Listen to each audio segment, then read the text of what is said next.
जरांगे आणि न्यायमूर्ती शिंदे समितीच्या बैठकीमध्ये कोणताही तोडगा नाही। मनोज जरांगे पाटील यांच्याकडून उपोषणातून माघार घेण्यास नकार। आरक्षण देण्याचं काम शिंदे समितीचं नाही, जरांगेंचं वक्तव्य। आरक्षण देण्याचं काम शिंदे समितीचं नाही तर शिंदे समितीला पाठवणं म्हणजे राज्याचा आणि राज्य सरकारचाही अपमान।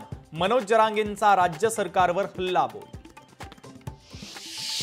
आरक्षणाचा जीआर काढल्याशिवाय आंदोलन सोडणार नाही, जरांगेंचा निर्धार। तर आम्हाला 6 महिन्यांचा वेळ लागणार, शिंदे समितीचं उत्तर। मुख्यमंत्र्यांनी तात्काळ मागण्यांची अंमलबजावणी करावी, मराठ्यांच्या संयमाचा अंत पाहू नका, जरांगे पाटील आपल्या मागण्यांवर ठाम। मुख्यमंत्री देवेंद्र फडणवीसांना महाराष्ट्र अस्थिर करायचा आहे, जरांगेंची टीका। तर दुकानं पाणी फडणवीसांच्या आदेशानंच बंद केल्याचंही वक्तव्य।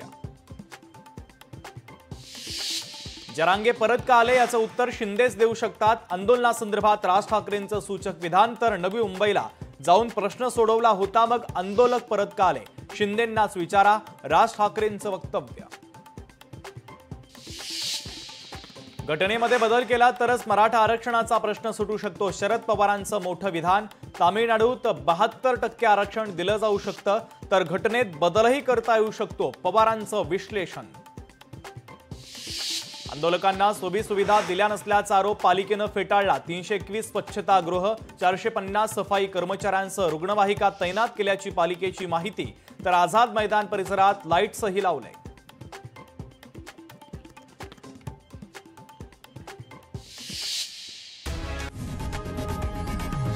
लोकशाही मराठी ऐका, पहा, जागरूक रहा।